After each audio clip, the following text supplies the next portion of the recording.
الحمد لله رب العالمين،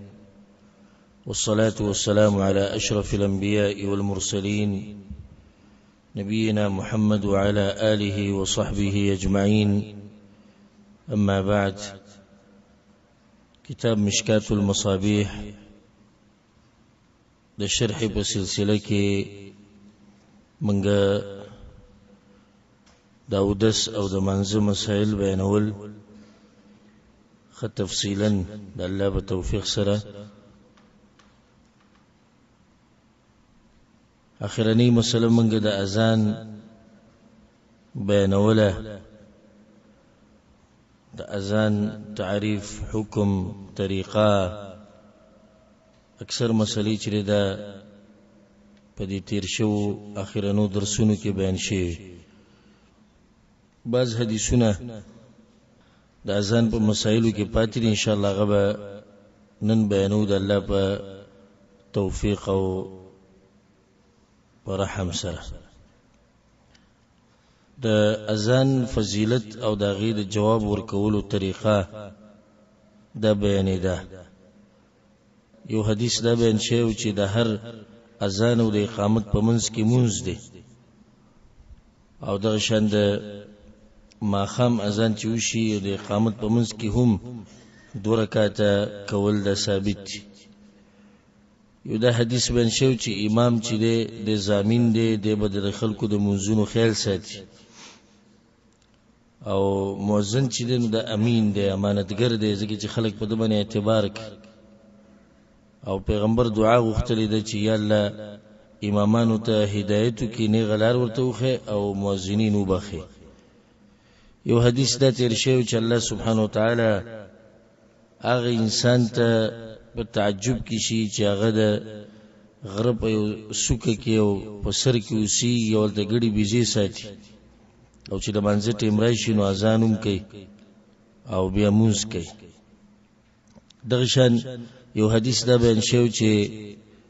3 قسم خلق به د قیامت په ورځ د مسکو یا د مشکو په ډیرکې باندې ناشي. یو هغه دی چې غلامی مری وینځه د الله حق مدا کی او د خپل سید او د مشر حق مدا کی، او یو هغه انسان چې د قوم امامتي کوي او غوی درازي، او درې ماغه چې 15 وخت د منځ د پر اذان کوي. اخرنه حدیث چې کوم ویلو د ابو هريره رضی الله عنه چې پیغمبر صلی الله علیه وسلم وی چې د مؤذن د आवाज چې کمزې پوری رسی په دې انداز کې الله غته د ګناونو بخانه کوي، او هر لون او وچ شي د لپاره د قیامت پر ورځ به گواہی کوي. او دغه شان چې کم سړی منځ راځي مونږ کې الله بدل دغه اجر ورکوي، ولهو مثل اجر من صلى. او څوک چې مونږ کې نو د مؤذن ته بکم ثواب ملوي. وجه دار چې د په اذان سره او د په اعلان سره د خلک منزل راغلي. اولنې حدیث په درس کې دی وعن عثمان ابن ابي العاص رضي الله عنه. عثمان ابن ابي العاص وی قلت يا رسول الله، موي پیغمبر يا رسول الله صلى الله عليه وسلم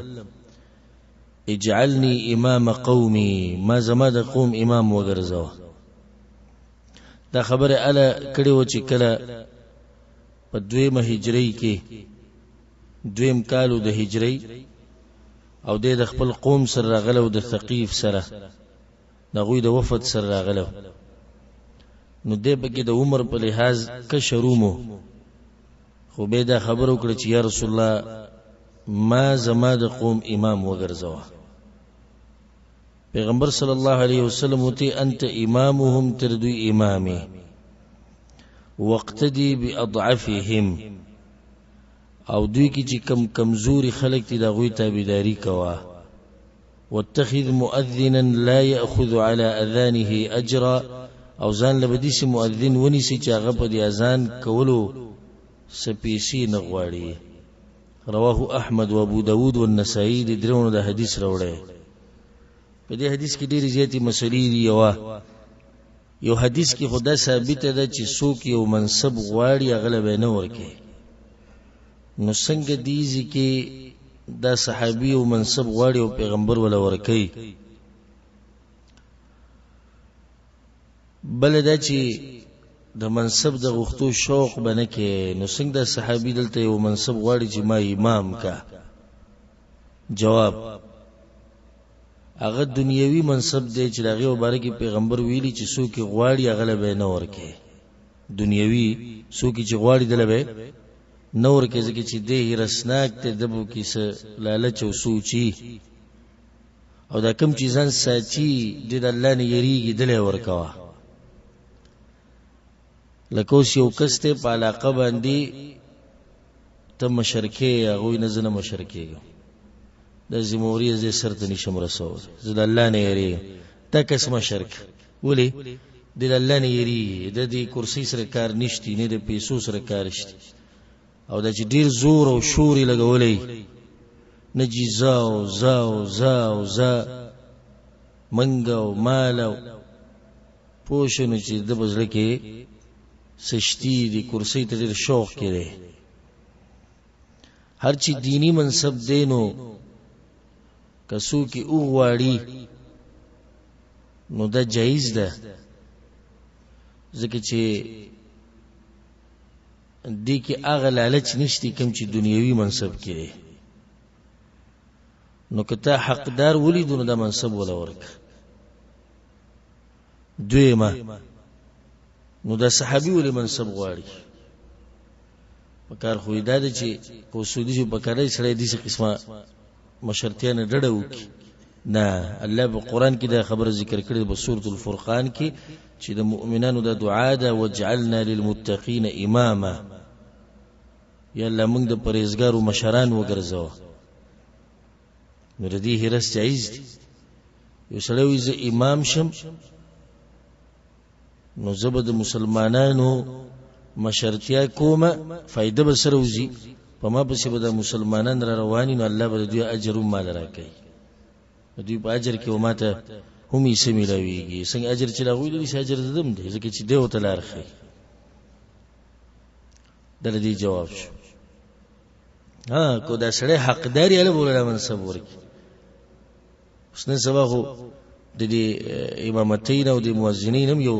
تجارت ته جوړ شي، پیسو ګټلو لپاره. دې سړی نه او دا صحابي دی او چې انسان دی، عثمان بن ابي العاص رضی الله عنه. هغه دا نه وی چې امام شین زو پیسې علامه او زبر جو مشهور شم او شهرت به ملو شي او خلک برته مولوی سي او قاری سي او شیخ سي او مفتی سي وي، دې لپاره نه غواړي. بل مسله دلته ده چې پیغمبر صلی الله علیه وسلم ته امام او د کمزوري تابعداري کوا، اقتدا تابعداري ته وی کنه. بار بار زه دې خبرې ته اشاره کوم چې تاسو ته د علما او د علم قدر پیدا شي. صرف په ترجمه باندې کار نه چي، د ترجمه شو زیدي څه مطلب شو. یو امام دې ته سید ته امامي او تابعداري د کمزورو کوا. مطلب تابعداري د کمزورو کو دا چې ته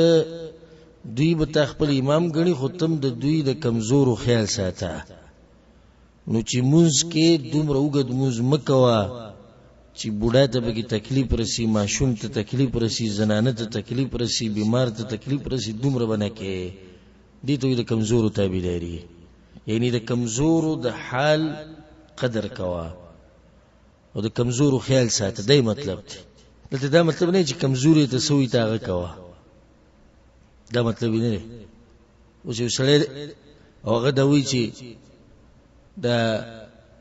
موز لند کوا، دومره د باندې لندې چې لکه څنګه چې زموږ په ملکونو کې عامه طریقه ده، خبره به نه بنل کیږي. چې دا خبره د شریعت په مقابله کې د شریعت وي موز لندو که خو چارکان واجبات خو بکی کنه. نو چې سرکان واجبات او تلاوت او خشوع او اطمینان او سکون هر څه دلته اخو غوزار کې نو د موز نه کیږي. دې ټیم کې خبره نه بنل کیږي. مطلب دا شو چې یو نیم امام ډیر وګت شي او د همیشه عادت د ټکه بګیت ستې همیشه عادت یو خودي شي چې کله نه کله مونږ وګدین د پیغمبروم کړي. هم مونږ د سینې چې همیشه لړن مونږ کو وګد مونږ هم کړي. بعض منځونه به اکثر وګده کول کله کله به لړ کول بعض به اکثر لړ کول کله کله به وګده کول لکه د ماښام مونږ ماسوتن مونږ به ماسپخین مونږ به وګد کو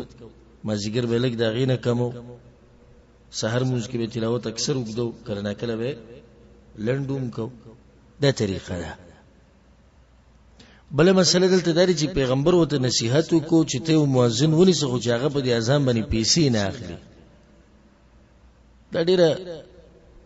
وګدا او پلنه مسله ده علماء په کتابونو کې خاص کتابونه په دې مسله لیکلي چې په عبادت باندې پیسې اغسته څنګه دي خو زبرته حاصل دغه ټولو خبرو ذکر کوم لن پیسو اغستو په عبادتو باندې د دې اوسو اقسام دي یو قسم په دغه ختمونو باندې پیسې اغسته د مړي چوشي او یا یو سړی کاروبار نه سٹارټ کو مولوی سی براوسته قاری سی براوسته غوله به ختم کړي یا پچا پسې ختم کړي چې پلانې الله تبا کی او هلاکی کی یا قاری سی و مولوی سی براولی چې په مقبره کې ختم وکړي په دې باندې پیسې اخلي دا پیسې غستم ناروا دي خدای ستې دا کار بنیادی ناروا دی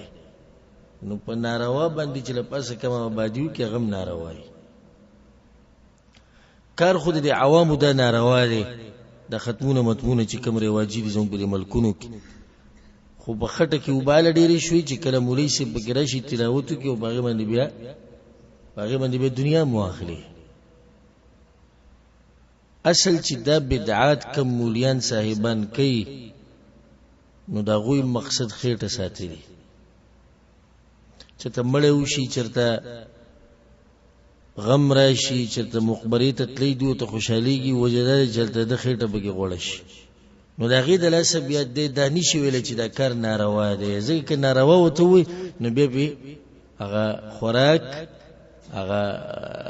دنیا هغه به بنديږي او دا خلک دي د کوم مبارک چې الله سبحانه وتعالى قرآن کې ویلي چې دوی د الله په آیتونو باندې دنیا غسته ده نو دې کو شو ګره د قرآن پر لوبي وکړي سمي یو خدای چې د زیر دې پر نه ته چلی کې دوی به دې باغی پیسې واغستې بلکې ټیکداران بګی دي ټیکداران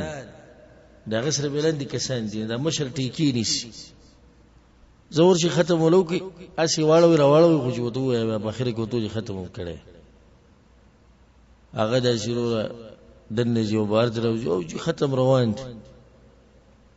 بیا ختم اخر کې پیسې واغستې 1000 روپۍ ټیکدار سم 1000 روپۍ والی کشران ولا 15000 شپږ زره ورکې نور جیب ته واچي بیا وی توبه الله وی وهابیانو یو شی پرې نه خو دا خبره سیده چې وهابیانو د دې خېټه لپاره یو شی پرې نه خو حقیقت بیان کو دا خبره په دې باندې څه خولې او سبب دی وی چې دا خبره ثابته ده هلته پوره کاروبار بندي نیو دا قسم دی دا ناروا دي د دې په شان په تراوو کې ختمونه کول او دا غینه تجارت جوړول د دې موسمي د قاریان نه یا کوم د سیب قران یې دی توتی گردان کې نور څه خبروم نه دا قاریان او دې کې فائدہ ټول ته ذکر کوم چې قاریان مقیاس کوي په علماء باندې او علما مقیاس کوي په قاریانو باندې قاری او په عامي کې فرق دی چې د قران ویلې شي عامي ویلې نشي نور پويږي بدوانه نه دوانه بنه پويږي دوانه چې نه خبر خو صرف دومره دی چې دته یاد دی ویلې شي بس یعنی امتحان دې شي غستېش چې کله دا قاری ور مخ کې شي مانځته ته دا پتم نه لګي چې په کمزې کې به ودرېږي په کمزې کې ودرېده معنی بدلې د کمزې نه چې شروع کې معنی بدلې دا پته تم نه لګي وشو سره په مانځ کې لګي قاری دې نه پوي لا تجد قوما يؤمنون بالله واليوم الآخر دیجی ودرس مطلب دا شو الله وی دي چې قوم به ونه مومي چې هغوی په الله او آخرت ایمان لري. دا دې شلنګ نه خبر چې ما سوي او سنره او په کوم ځای ودرېدم زه په دې پوهېږي عالم. نو دا بعضو ته چې وې پلانې هو لوی قاري دی قرآن د دې یاد دی دې مولا نه دی. نو چې دې مولا نه شو نو دنیا کې یو هم نه دی وایي ته ورشوي څنګه قرآن وایي. او زموږ د خلکو دا دین هم په دې کې راټینګ کړی بس بچې مې علم ته داخل کړی دعاګانې ته کوه ته به چې د غټې یونیورسټۍ جامعه کې داخل کړی څه کوي کوم چې قاري صاحب له کور ته راشي بس په دې باندې عالم شي. قاری صاحب چې کور ته راځي او د سره الف با تا سا وي بیا قرآن یاد کی بس ختم. دا مزي شو هر سړی به عالم شي. قرآن چې ډېر کمزور ذهني په څلور کالو کې به یاد کیږي په څلور کالو کې دا سړی عالم کیږي فارغ شو. بیا څه ضرورت دی د دومره غټ علما او د سپینګیري او د مهنت او د کوشش او د کتابونو داسې دي دا کوم ځای نه اسمان راولیدو. علم د قرآن او د حدیث په دې باندې عبور حاصلول دا جدا خبره او صرف قرآن یادول دا جدا خبره. دا منم چې قرآن یادول د علم یو حصہ ده او یو حصہ ده چې صرف یاد کو علم دی پوره کو نه یو برخه دی واغسته وې به پوه نه. نو ځکه اکثر دا قاریان دي چې غلط کارو کې نو دوه غلط کار به مونږ کو. یو د دې کار نسبت ټول قاریانو ته کو دا غلطه. دویم د قاریانو په ځای علما یادو امړه علما دي سي دي اوس د پتن چې عالم څه ته قاری څه ته. نو زمنګ په ملکونو کې قاریان د روجي په موسم کې دي سي را پریوزي دي سي را ښکار شي ته به چې دا ګوره په کوم سړو کې نه سوچ راووت د څه لپاره ختمونو لپاره. نو دې به د غره نه راکوشي کته کلی ته براشي خار ته براشي وته موږ له ختم وکړو دي سي مزیدار بګی نشته موږ ته مخ د نور جمعهتونی خبره کوا کم ختم غواړي نو بیا به کې توپانی درې ورځو ختم وو ورځو ختم او د لس ورځو ختم دا ختمونه دي بیا نو عوام نه پیږي ساده ګانتي موږ له درې ورځو هغه وک دا اوس غټي عبادت کوي چې درې ورځو کې ختم موږ له درې هغه وک او سید درې هغه وک چې شروع شي دا اول نه د اخره پوری دوه خبرې شکی دي. یو دا ګارانټي څوک مال نشي راکولای چې د درې ورځو کې پورا قرآن ویلې دی د په منځ کې دومره زینه خړلې چې بغي څوک نه راشي ابي بخپل نه راشي. کی ته سوچو کې لسی پاره ویل د سماموري کار دی. دویمه د شاته چې بس ولاړی د خود رزلی کل در کوم چې دوه بل سره نه پوه. اخیری ټکی لګ دي په تیز وای پته ولګي و پلانې هم هغه ته پته لګي چې د قرآن وته یادي نور په یسم نه وي وسلی ویلي بیا دای بس ورځو ختمي بل بیا د لسو ختم پکې نه بیا د هر یو جدا حساب دی پیسې ورکي لکه یو قاری سره راوستو چې ختم له ناغوتی څومره پیسې لري ته بده وی ګوره زموږ سره درې مراحل دي. اولنی مرحله که پیسې سي اخوا دی خو کویو نو نه پیسو په پوښم نو په تاسو پوښ کله خښوي زما په پوښم تاسو به نه پويږي او کله چې مضبوطه شوړم راکړل زما په پوښم تاسو په پوښم وستا مرزي دي کم یو واړی دا ټول حرام کار دی. دا ټول حرام دی په جمعتونو پسې ګرځیداو هغوی نه پیسې غوښته او دا غوی د خلکو د عادت جوړ شوی روجیله قاری ګوري چې ختمو کی روجیله او چې څومره تیز قاری بیا په او زمونږه ساسو غوي شروع موږ خدمت نه ولې زمونږه غواتري مول د هر سنه وته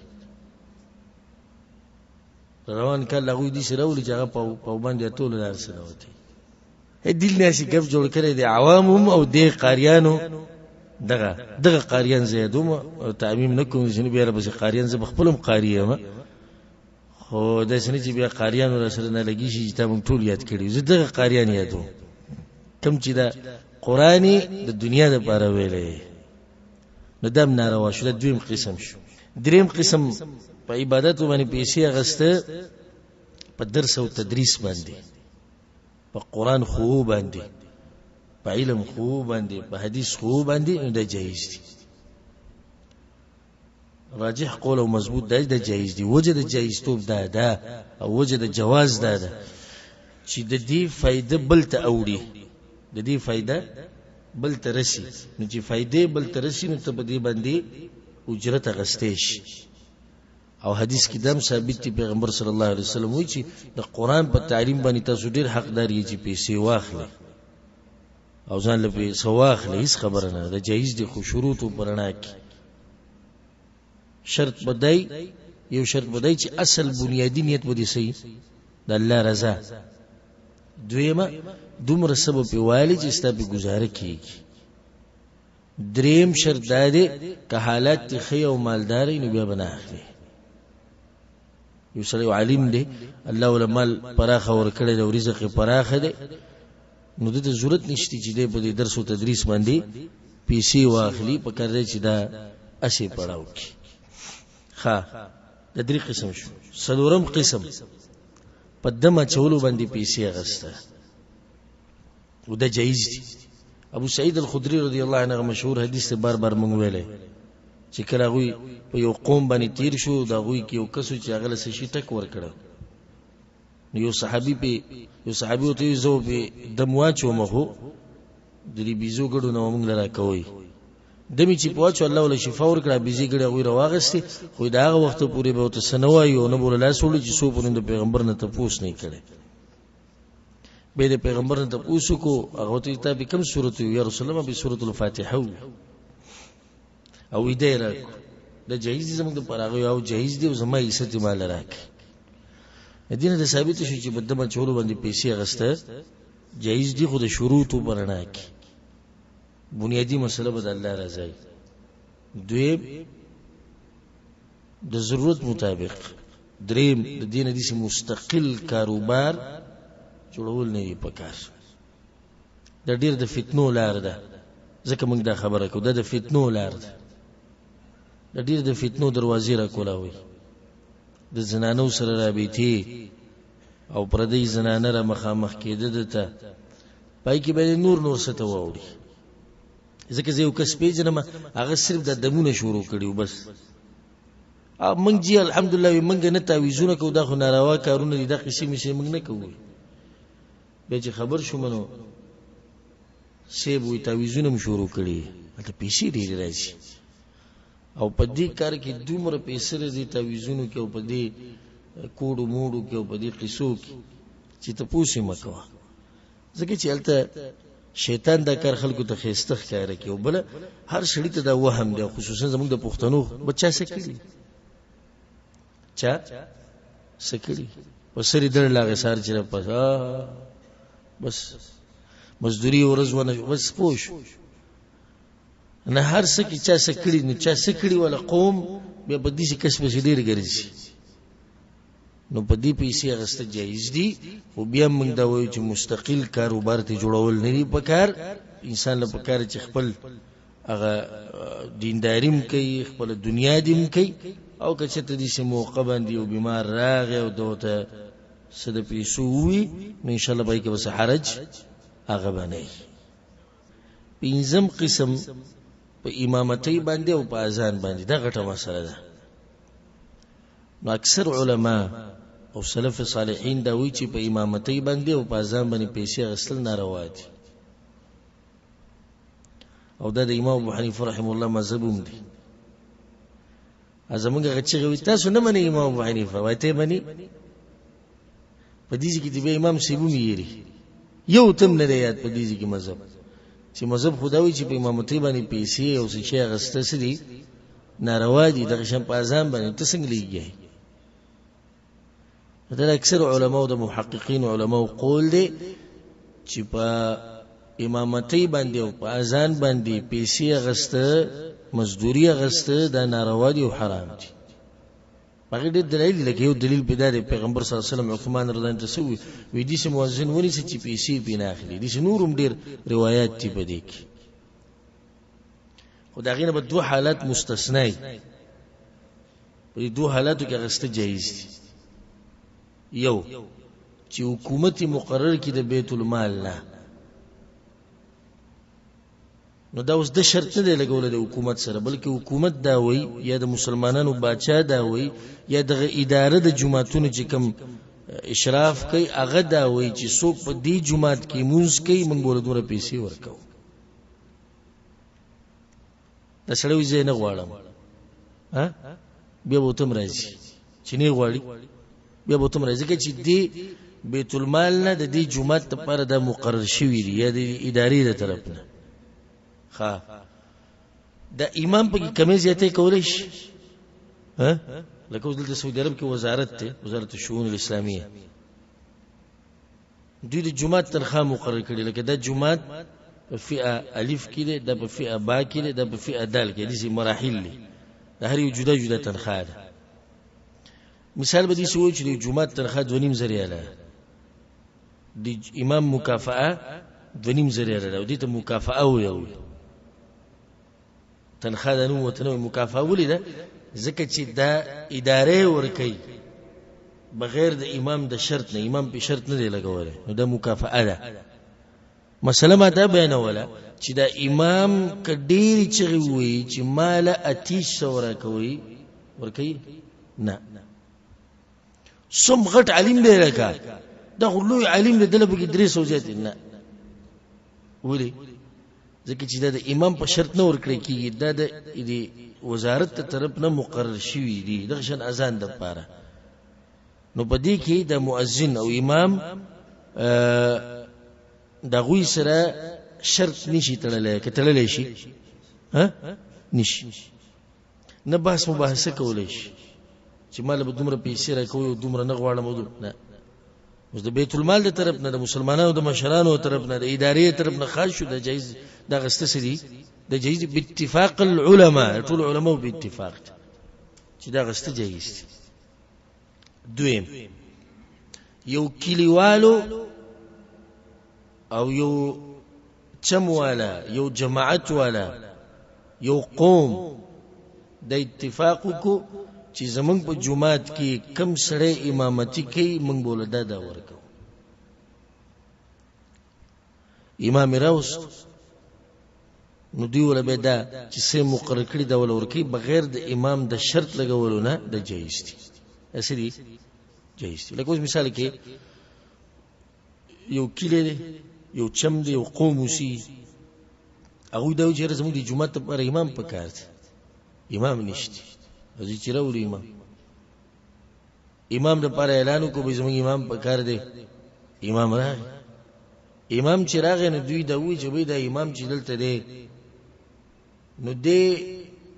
د نورو کارونو نه فارغ شه مته چې نورو کارونو دته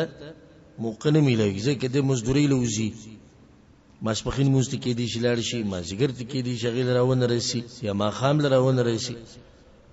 نو دیسی کار کو چې د امام د پاره دیسی سم مقرره و چې دغه کارونو نه بیزار شي جایز دي د شن مؤذن دم جایز دي خو کو دا امام دوی سره کینه او اتفاق کوي راغه وې سو پیسې ورا کوي او موږ له 100 روپے کو نه لزر نه که 15 را کوي صحیح ده او که 15 نه را کوي نه به نه کوم سم خیال ها ولې نه جایز امام شرط لګي دا امام غواړي نو مسله اسانه دي سي شو او عام او یاد ساتي چې په درې قسمه خبره شو یو دا چې د مسلمانانو مشر ملک اداره وزارت پیسې مقرر کی د امام او د مؤذن د پاره نو دا خو د بیت المال نه ورکی او یو قسمه مرسته کوي د امام او مؤذن سره هیڅ خبره نه دویم یو قوم علاقه کلی والو لکه څنګه چې زموږ ملکونه کې الته سړي اداره خو نشته ولري زمونږ د ملک مشرانو لا دې طرف ته توجه پیدا کړي الله دې ولدا توفیق ورکړي چې د جمعتونو خیال وساتي چې دې شي اعلان وشي چې د جمعات هر ځکه چې جمعات ته بیل په حکومت ته او بیل معاف ته لکه څنګه چې دې مبارک ملک کې دلته بیل معافي جمعات د پیسې د حکومت ته اکاونټ نه وړي او د شان تنخواه پیسې د جمعات خرچه جمعات کې سکاري ټول حکومت ورکړي نو ځکه څوک بدمعشي نشي کولای هلته خبرای شي چې کم یو بیل ټک کې بیل مثال دې شوی 5000 روپۍ بیل لا ډک جمعات کې وشورو بیا خو بیل نه راغلی هغه تیر شیخ ما ډک کړو دا وته اردو نیوز کې ورکا اردو نیوز کې ورکا چې تا تیر شي میاشتې 3000 روپۍ راغستې الله د کور د پاره دی ورکړي سره چغې وي په جمعات کې او که خبره کې د امام سره یو جدای کې خبر وسره وکړه مولوی صاحب ما تیر شي بیل ما ورکړو دی اپتی غراغلي دی میاشتې چې غم ورک بس او دا ته وې په اخر کې بچاته وې نه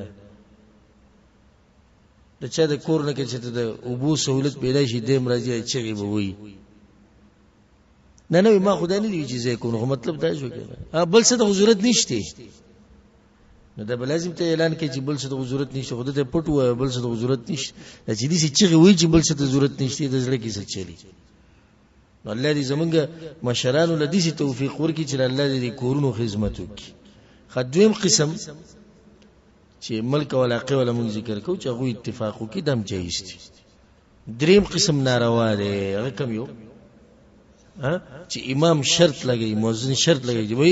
وای ما اذانم کوما تراویم کوما هر څه کوم پیسې وسومري ما د امامانو مسله بیان کړه په رمضان کې قاریانو اوس کې دي شي قاریان د سوچ کې شي چې دا یو پورا فتوی ولا کار ټول ناروا شو نه ټول ناروا نه دي یو جمعات ته او دا غوي امام په کار د رمضان الله ولې لکه موږ جمعه ته امام ته قران زبانی نه لري صحیح یا واز خسته نه لري نو موږ یو قاری په کار دی او موږ ولا لزر روپۍ ورکو موږ ولا ورکو قاری سے براغ قران ختم کو دوته لزر وره جایز دي کې نه جایز دي حالت غالبا دي سي نه کړه دا چې خسرې دی چې تاسو په پیسو کې چیړونه کی خو اولنی مسله اتفاق لکه دنیوي مزدوري چی عقد ولیکا لیکلو که سو پیسې برای او دومره بدل کو دا ناروا دي په دې ورسې دی وکنه ها دې حدیث نه بل مسله دا ثابت شو چې په کار در چې امام جدای او مؤذن جدای ګور د صحابي امام کو خو پیغمبر او ته بیا مو وی مؤذن ځان لبل ونیسا دا غیر بعد حدیث ته وعن ام سلمة رضی الله عنها سلمة ويعلمني النبي صلى الله عليه وسلم پیغمبر صلى الله عليه وسلم ما ته دعا خولیو ان اقول عند اذان المغرب چې کله زده مغرب اذان وورما نو دا دعا به مورسته اللهم هذا اقبال ليلك يلا دغه استاغش پد چراله وادبار نهارك واستاغ ورز لاله واصوات دعاتك او دا هغه خلکو وازونه دي چې ستاسو طرف ته دعوت ورکړي یعنی د مؤذنین فاغفر لي نو يلا موبخ دا حدیث امام ابو داود راوړ امام بیهقی راوړ او سندن کمزور دی سندن سره کمزور ده دعا نه ثابت په صحیح سند سره کی راوی ده ابو کثیر او ضعیف راوی ده دا غینه بعد حدیث ته وعن ابي امامه او بعض اصحاب النبي صلى الله عليه وسلم وإذا أبو أمامة دا روايته ياد بعض الصحابة الكرامنا أقول داويت إن بلالا أخذ في الإقامة يورز بلال رضي الله عنه إقامة شروق فلما أن قال قد قامت الصلاة كل قد قامت الصلاة بيغمبروا يا قام الله وأدامها دا ذكري وي الله إذا موس قائم ودائم لري أو باقي بياق شانوي سنج مخكي حدیثونه کوي تیر شوی دي امام ابو داود دا حدیث راوړی سندن دا حدیث کمزور دی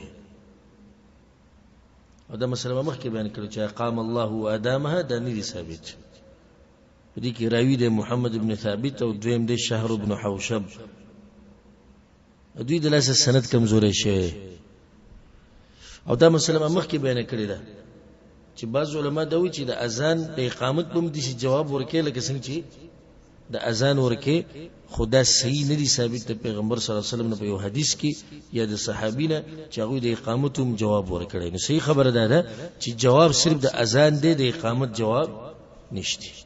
دغه بعد حدیث ته وعن انس رضی الله عنه، انس رضی الله عنه وی قال رسول الله صلی الله علیه وسلم، پیغمبر صلی الله علیه وسلم وی لا يرد الدعاء بين الاذان والاقامه، د اذان او د اقامت په منځ کې چې کوم دعا وغوښتي شي د الله نه رد کوي.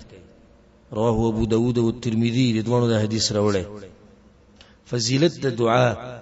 په مابین د اقامت او د اذان کې د دې حدیث نه ثابتي. نو کله چې اذان وشي اقامت پورې کوم وخت په دې کې دعاګانې ډېری غواړي د الله نه واپس کوي. خدا به له غواړي چې کله ته وختي راشي جمعه ته او چې ته هر منډه وي په اخري رکعت کې اخري قاعده دا فضیلت نه ملاب یا کور کې وغواړه. خدا به له کور کې به وغواړي چې اذان ته د انتباهي چې اذان ویل شي. ان اکثر خو له خبر شي چې امام په منځ ولاړ وي د ولاړ دی وي، نو دې ټیم کې دعاګانې وخته د غوړه وخت او الله قبلې. دلته دا مسله ساتي چې د دعا کې بلا سوچته وکنه، نو قانون یاد ساتي. قانون اسانه ولنده خبره. کم ځکه چې د پیغمبر نه دعا ثابت یو لاس اوچت کړي، نو موږ بم دعا کو لاس با اوچتو. دویم قسم د پیغمبر نه دعا ثابت د خلاص اوچتول نه دي ثابت، موږ بم دعا کو خلاص با نه اوچتو. دریم قسم دعا زیاده د دعا مقام ده. دلته دعا غوښتي شو، نو دلته لاس اوچتول نه اوچتول د دې سړي خپل مرزي ده، او اوچتول غوړه دي. وجه ده چې د دعا په آدابو کې یو ادب دی چې الله تعالی سوچت کې وجهزي وکړي. او دا اذان او د اقامت منځ کې چې کم ټیم دي دام په دغه دریم قسم کې راځي. نو دې کې لاس اوچتول سړي جایز دي. خوس یو سړی چې جمعه ته راننوځي اللهم افتح لي ابواب رحمتك، غیر مخکې بسم الله والصلاه والسلام علی رسول الله او دا اذکار، دا دعا د پیغمبر نه ثابت ہے کنه ثابت ہے؟ څوک صلی الله سوچتای نه اوچتای. ولې نه اوچتای؟ پیغمبر لاس نه اوچت کړي. خایو سړی او د سماعتي د پاره نه نوځي اللهم اني اعوذ بك من الخبث والخبائث. دعا ده کنه ده دعا ده لاس اوچته او چې سړی ته ویني وسل خاني سره ورل لاس اوچت کړي. ها غلطه دعا شتي خلاص اوچتول نه حساب ځکه دا باز مونږ ته وي چې کله وته چې په تعزیت کې دعا شتي خلاص اوچتول نشته. ها وي دوی دعاګانې نه مني وي چې دعا نشته، دا دروغ به جوړ کی. نبی او ته دي شو ونن چې ته د باتروم ته ننوځي کنه او د وسل خاني ته، نو لاس په لازم اوچته د وځنو چې ته ولونه دعا نه مني الله بنده الله نه ویلي دعاګان نه منکر شو. نو دی وینه دعاګان نه منکر نه خدا پیغمبر نه دی کړی. نو زه خو لتم د قوامه دماغ خو زمون بدیش نشو چې پیغمبر دعا کړی د په تعزیت کې غوښتلې د دعا خود دومره چې لاس اوچته ولته ندی ثابت. نو چې ندی ثابت جو مونږ هم نو چته ورسېدې به کنه. دغه نه بعد حدیث ته وعن سهل بن سعد رضي الله عنه، سهل بن سعد وی قال رسول الله صلى الله عليه وسلم، پیغمبر صلی الله علیه وسلم وی فنتان لا تردان، دو دعاګانی یا په دو وختونو کې دعاګانی الله نه واپس کوي، او قلما تردان یې که واپس کوي نو ډیر لګي د لګو کسانو دعاګانی الله رد کوي. هم په دې کسانو کې بسې چلی الدعاء عند النداء، کله چې اذان وشي دغه نه بعد دعاګانې وخته د دعا الله نه واپس کوي. وعند البأس حين يلحم بعضهم بعضا، او کله چې جهادي کافران او مسلمانان په یو بل کې ورننوزي او یو بل وجني، دغه ټیم کې چې مؤمنان کوم دعاګانې غواړي د الله نه رد کوي. وفي روايه په روایت کې راځي وتحت المطر، جهاد په دې ځی باندې هغه کې الفاظ دي وتحت المطر، او کله چې باران وري دغه ټیم کې دعاګانې قبلي. او په دې باندې زما یو بیان د الحمدلله دعا د قبلېدو اسباب هغه ووري نو بای کې ما حالات تفصیلا ذکر کړي چې کم ټیم کې الله دعا نه رد کوي نو درې خودلته شو کم اذان نه بعد جهاد په وخت کې او باران په ټیم کې رواه ابو داود د حدیث ابو داود راوړي او دارمی امام دارمی راوړي دي الا انه لم يذكر وتحت المطر امام دارمی په روایت کې د مطر دا خبره د پکې نشته دغه بعد حدیث وان عبد الله بن عمرو رضی الله عنهما عبد الله بن عمرو قال رجل يا رسول الله يكسر اغوي يا رسول الله ان المؤذنين يفضلوننا واذا مؤذنين خډیر غوړي دي خډیر ثوابونه وګټل ځکه چې اذان وای د دې ثواب به چې څوک مونږ کوي دا غي ثواب کم زیات چې دا واز رسی په دغه انداز کې ګناهونه بخلې کی او دې ثوابونه نو دوی خو زمنګ نه مخ کې شو صحابه کرامو به دې ته پوښتنه کول یعنی پلان دین کې مشر شو مخ کې شو ثوابونه ډېر وټل لکه څنګه چې نن سبا منګه د پلاني دوه کمرې کور پلاني دوه چته کور پلاني گاډي پلاني بچی سو مډیر دي پلاني خزي ډېری شوي لکه زمونږ دا خبرې دا غوي به دا خبرې پیغمبر صلی الله علیه وسلم وتوی قل كما يقولون مؤذن چې څنګه اذان کوي ته دغه جواب ورکوه فاذا انتهيت وکله چې دغینه فارغ شي فسل تعطى سجد الله نغوالي غبدل درکې رواه ابو داود دغینه بعد حدیث ته په الفصل الثالث کې وعن جابر رضی الله عنه وده حدیثونه واضح دي هغه تفصیل بنیادی تفصیل مخکې شوی نو به ضرورت نشي چې هغه تفصیل وکړو ځکه کوم چې تفصیل ته ضرورت نه دغه به تفصیل نه کو وعن جابر رضي الله عنه جابر رضي الله عنه سمعت النبي صلى الله عليه وسلم يقول ماذا پیغمبر صلى الله عليه وسلم نوریدلی ان الشيطان اذا سمع النداء بالصلاه شیطان چې کله اذان ووري د منځ لپاره ذهب وتختي حتى يكون مكان الروحاء تردي چې روحاء علاقه ورسي كم علاقه روحاء قال الراوي راوي هغه د کوم چې د جابر نه د حدیث نقل کوي هغه د ابو سفیان طلحه بن نافع غوي والروحاء من المدينه او روحاء ولا قدب مدینه کې على 36 میله چې هغه د مسجد نبوي نه شپږ دیرش میله لري ده رواه مسلم الحديث ومسلم رحمه الله راوړي یعنی اذان په ټیم کې شیطان سو میله لري وتختی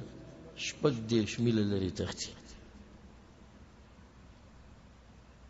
وجه ذکر شي وا یاد ده کنه وجه نه یاد لرکنه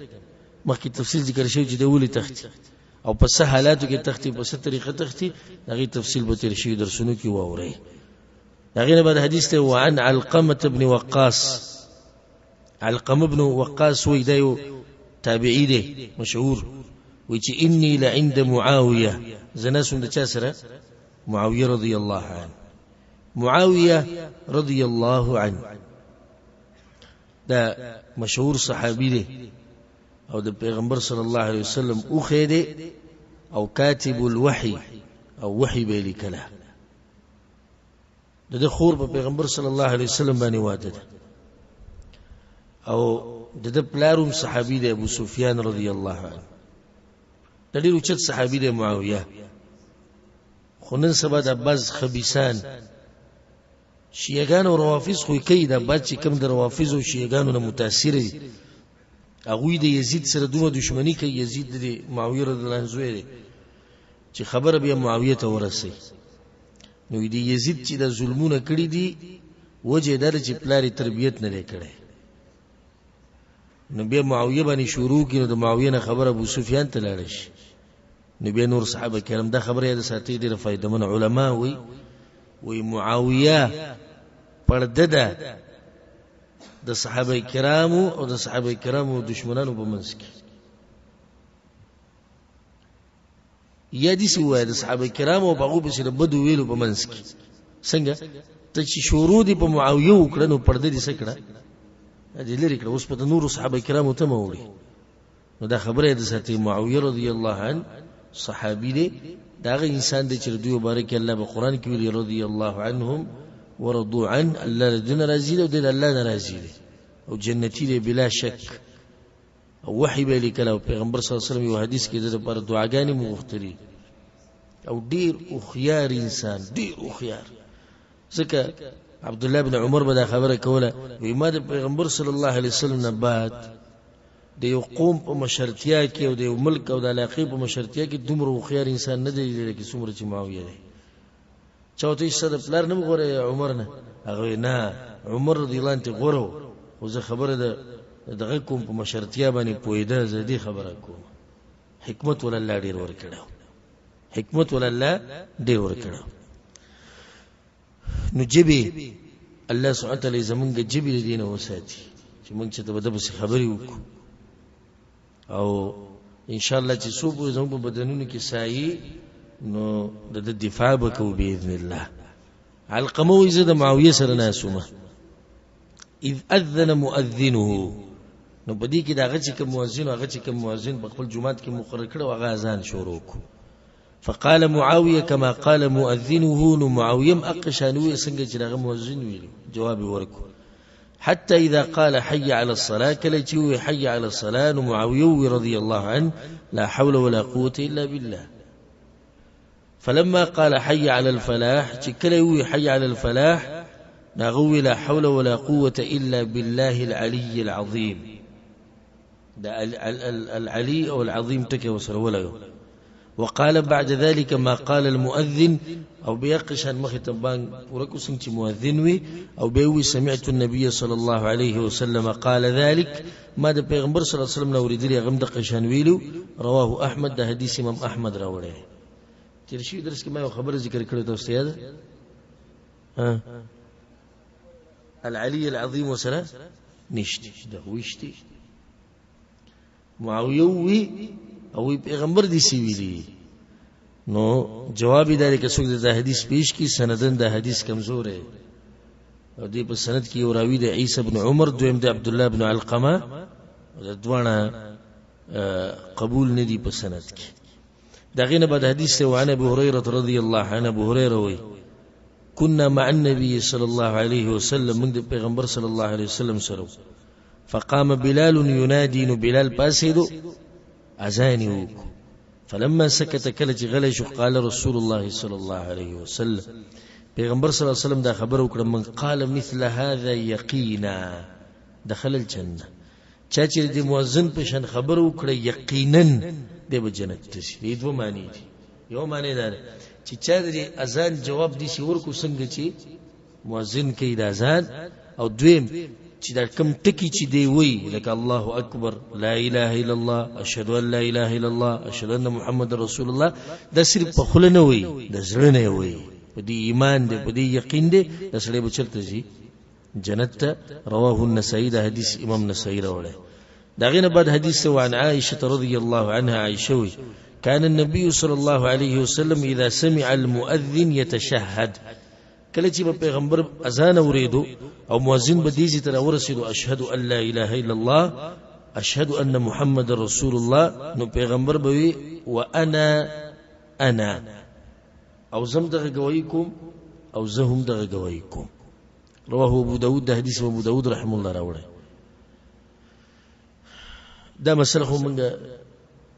نو بیان کړی چې سره د مؤذن اذان اوري دی به دې جواب ورکړي کنه بیان شي و نه بیان شي. دا بس کوي نو دا خاص ته پیغمبر پوری. دیو مسله ته دا ثابت شو چې کوم احکام چې زمونږ د پاره دي د پیغمبر د پاره دي الا دا چې دلیل راشي چې دغه د پاره خاص دی. لکه اوس مونږ گواہی کوو چې الله د عبادت حقدار دی دې گواہی پیغمبر هم کوي او لازم به کوي. مونږ گواہی کوو چې پیغمبر صلی الله علیه وسلم د الله رسول او بنده دی هغه به لازم په خپلم د دې گواہی کوي. پنځه وخت موږ په موږ لازم دی هغه لازم دی. د شنوري مسلې ډېرې زیات بعض ځینو کې خاص راغلي دي حدیث کې چې دا کار د پیغمبر د پاره سره خاص دی. نو دا طریقه عام حدیثونو کې نه ده بیان شوی.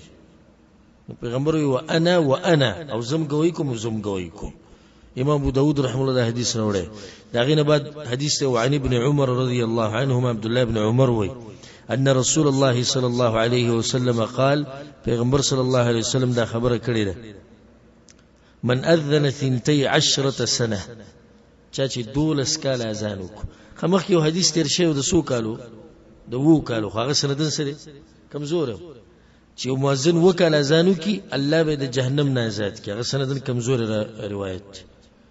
ودلته وی چا چې 12 کال اذان وکړو وجبت له الجنه اولنې کار سوي شو جنت په واجب شو لازم به جنت ته شي دویم وكتب له بتأذينه في كل يوم 60 حسنه او د هر اذان د پارش پیتنی کیانی دی ولکل اقامه 30 حسنه او د هر اقامت ته پر دیر شنی کیانی دی د دې ته ملایوي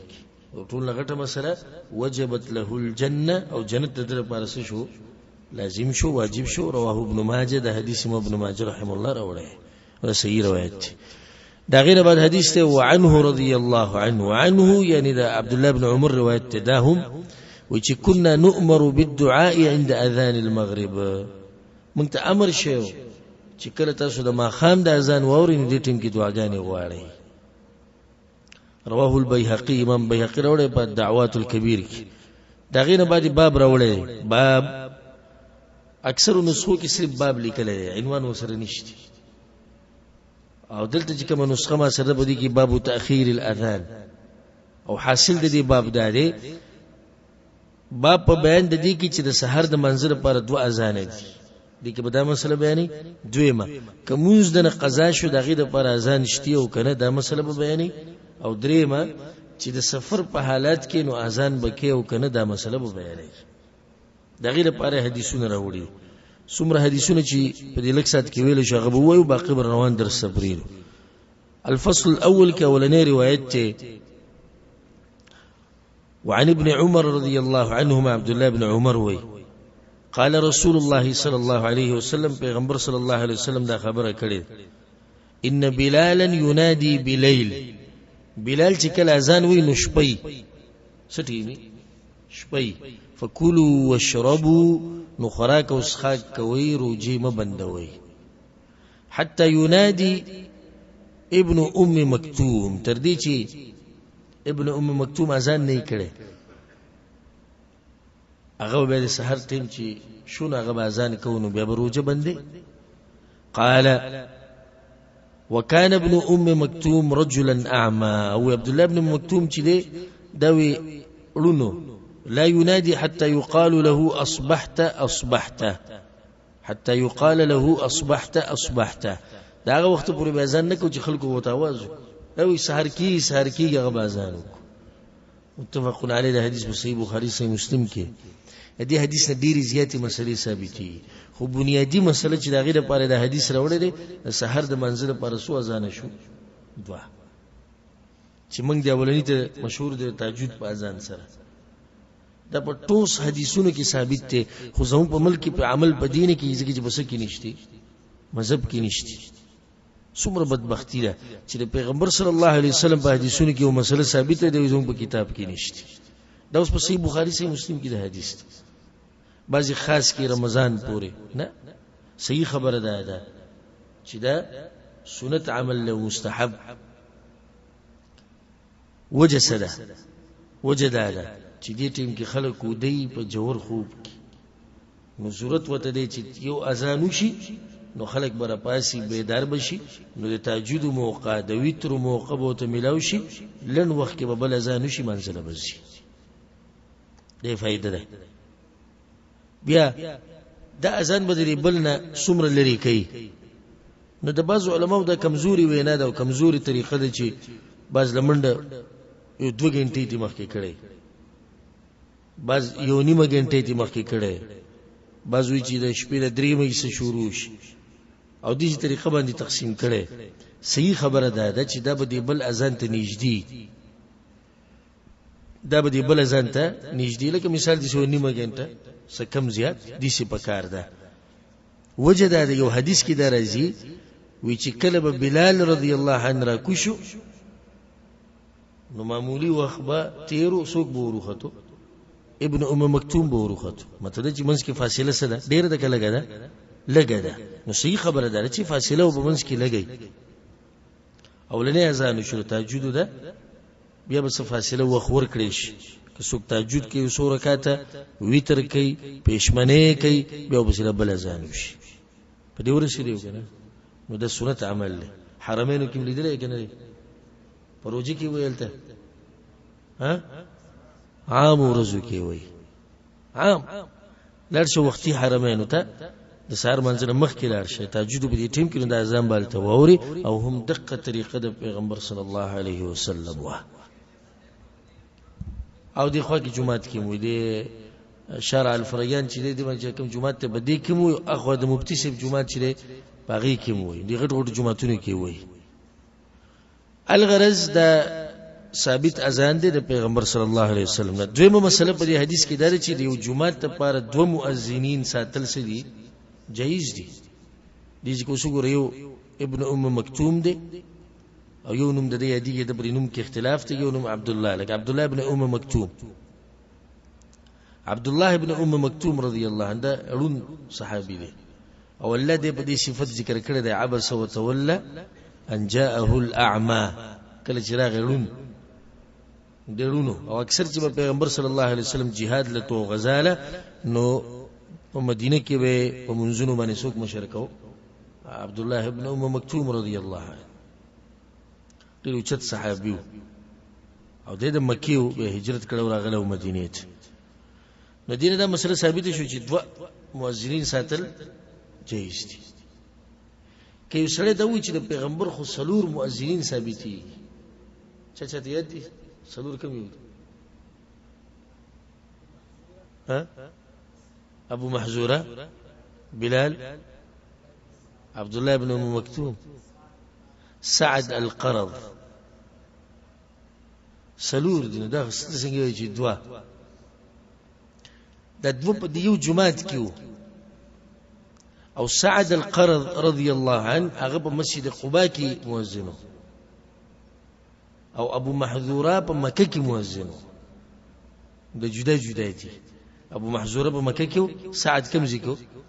قباء کې په مسجد نبوي کې د دوانه دي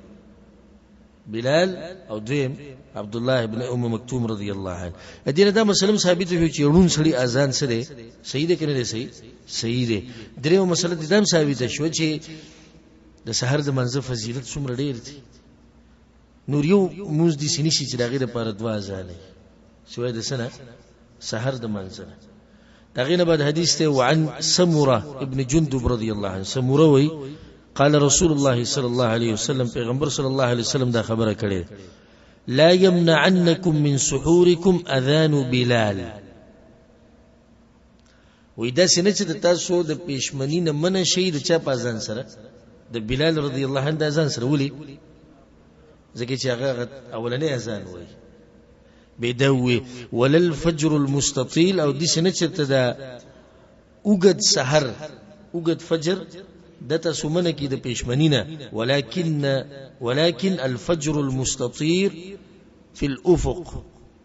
خو هغه سحر چې کله روخي چې کم چې په کینارو کې خوري ناله به پېشمنه بندوي رواه مسلم د حدیث امام مسلم رحم الله راوړی او دا مسله سره چې فجر اوګد فجر او خور فجر زبرته په اختصار بیان کوم چې تاسو په اسانۍ سره پوه شئ سحر دو سحرای یو ته ویل کېږي الفجر الكاذب دروغجن سحر او دویم الفجر الصادق رښتینی سحر دروغجن سحر هغه دی کوم چې پیغمبر صلی الله علیه وسلم وګدوي دا یو رڼا ده د شر مخدلکی په شان تاسو ګورئ تهجد دی ټیم کې سحر د بانګ نه لکسات مخ کې روزي عبارت خصوصا چې سړی کلی کې اوسېږي کولا و فضای نو د اسمان ته وګورئ په اسمان کې یو سپینه کرخه داسې تری خو هغه په وګدوالي تری دي د مرنا د سحر دی حکم سحر دی دا دروغجن سحر دی ته ویل کی د دې سره حکم ثابتي نه پښمنه به باندې نه پیغمبر پښمنه به نه باندې سحر موږ کولای شي نشي کولای دویم سحر چې کوم الفجر الصادق وي رښتینی سحر هغه دی چې دا رڼا د اسمان په کینارو کې خورش کله تر اوځي د سحر د بانک وي د غټین کې روزه او بهر وګوره نو دا رڼا به ته د سید اسمان په غاړو کې ښکاری خورا د د سینې چې یو کرخه تللی ده رڼا ده او کرخه تللی ده نه دا به د اسمان په دې کینارو کې خوره شوي نو کله چې دا رڼا ولګي دا سحر راوخیږي د دې لپاره احکام شتي او شتي پېشمنه څه شو بند شو سحر موږ کولای شي او سحر اذان بو کې رواه مسلم ده حدیث ما مسلم رحم الله راوړی دا غینه بد حدیث ته وعن مالك بن الحويرث رضي الله عن مالك بن حويرث ويجي اتيت النبي صلى الله عليه وسلم زراغله پیغمبر صلى الله عليه وسلم بس دا مالك بن الحويرث دا کشر صحابي دی او بالکل د رسول الله صلی الله علیه وسلم په اخیری ژوند کې دا غسر ملاو شي او د دنم ثابت دي چې موږ کو پای کې رفول دین کړو ما پیغمبر لیدل چې دي سي کول دینه دا خلکو غرمانو پوره کی کم چې ته اوس کی چې اخیری وخت کې کړي دی او کني دی کړي نو مالک ابن الحويرث وی زرالم اتيت النبي صلى الله عليه وسلم رالم پیغمبر صلی الله علیه وسلم پس انا وابن عم لي زومو زمانه ترزویو موږ دوه راغلی وای او حدیث کې دام دي چې را بشي ان شاء الله پای کې دام دي چې پیغمبر صلی الله علیه وسلم ته نصیحتونه کړو په دې کې وتم کړي خو تفصیل دا حدیث دی چې د یو ځوانان د پیغمبر خو له راغلی یو په مالک ابن الحويرث یو دغه ترزویو او دو تقریبا 60 ورځې د پیغمبر په خوا کې تیرې کړې دیني تیز دکو نو به پیغمبر صلی الله علیه وسلم ډېر مهربان انسانو اچو کې د ځوانان او د ځوانانو خو زړه ډیر کې خزو ته بچوت نه دغه په شفقت راغی ورته وی لاړ شي کورونو ته به ته نصیحتونه وکړو دی وته یو نصیحت وته دا وکړو اذا سافرتما کله چې تاسو په سفر روان شوي دوانه فاذینا نو دوانه به بانګ وای او اقیما او بیا به اقامت وکي ولي امكما اكبركما پتاسو کې چې به کوم لوی دی هغه د امامتیو کې رواه البخاري د حدیث امام بخاری رحم الله راوړی وی کله چې تاسو دوانه په سفر رواني نو بانګ بسوک وای ویلی دیو خو فاذینا اذان بو شو ترجمه ما ونکړه دوانه اذان بو شو کسان وای دوانه دې سمته ها یو بازان ورکی دا بل جواب ورکی ناغم دي شل کازانی چی مسله مخ کې ثابت شو بیا به اقامت وکي بیا به پتا شو چې کوم لوی تفصیل ونه کوو چې لوی دلته امامتي شروط نه بیانوم د امامتي شروط ان شاء الله په نږدې درسونو کې راځي چې کوم سړی به امام کی کوم سړی حقدار خودلته مطلب صرف دا نه دی چې لوی په عمر کې عام خبره ده چې کوم تاسو کې لوی په علم کې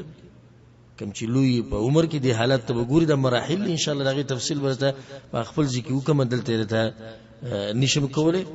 نو تاسو کې چې کوم لوی د علم په لحاظ د عمر په لحاظ هغه د امام شي دا ورسنه حدیث دویم چې کوم دي دم دې سره دی دا به وایو په درس ختم کو عنه رضی الله عنه دم د مالک رضی الله عنه حدیث ته و چې قال لنا رسول الله صلی الله علیه وسلم پیغمبر صلی الله علیه وسلم موږ ته دا خبره وکړه کله چې تو واپس وی تاسو روان یې خصلوا كما رايتموني اصلي تاسو به کورونه کې منظم خای خلکوت او مشرانو کشرانو ته زنانو ته وسړو ته نارینو ته نو دایت ساتي د سي موز بکوي لکه څنګه چې تاسو زه په منځوري ده دینه دا مسله ثابت شو چې د زنانو او د نارینو موز یو شان دي دنه به کې فرق نشتی بهر به کې فرقونه نشتی داخلي به کې نشتی بیا خو پیغمبر له پکار واضح پته چې دی روان دي خو سره ملاوي مور سره ملاوي خور سره ملاوي نو البته به تو ویلې چې تاسو هغه ته وایي چې نه تاسو نه سړو ته بس د موسخه خو دې څه وته ونه به تو وایي اذا حضرت الصلاه وکړه چې منځ ته يمشي فليؤذن لكم احدكم يود بتاسو کې اذان کوي ثم ليؤمكم اكبركم بيجب بتاسو کوم لوی غدي امامتي کې متفق علی حدیث په صحیح بخاری صحیح مسلم کې دا مسله ثابت شو اذا حضرت الصلاه کله چې منځ وخت شي د وخت نه مخکې اذان کولای شي نجی کوله ما مسله بیان کړې و دا مؤذنینو کوم چې زموږ په ملکونو کې د پېشمنی بانګ وختي کوي او د ماخام بانګ روزماتي ټیم هغه څه کوي انا وخت کوي چې دا ګوره ګناګار دی په دې سره دلته هم دغه شان مسله بیان کړي چې په تاسو کې کم لوی د علم په لحاظ د عمر په لحاظ هغه به امام کیږي. په دې باندې به درس ختم کو ان شاء الله. پر روان درسونو کې روان درس کې یو څو حدیثونه پاتې دا به پوره کوو. به د جمعتونو مسله کم جمعات کې مونږ کیږي کم کې نه کیږي او نور احکام چې د جمعات سره تعلق ساتي. په جمعات کې څه شي خرڅول اغستل التخوب کول التخبري کول التوسيده التقبر جوړول التعلانونه کول ټول مسلې ان شاء الله روان درس کې راځي. هذا والله اعلم وصلى الله وسلم على نبينا محمد وعلى آله وصحبه اجمعين.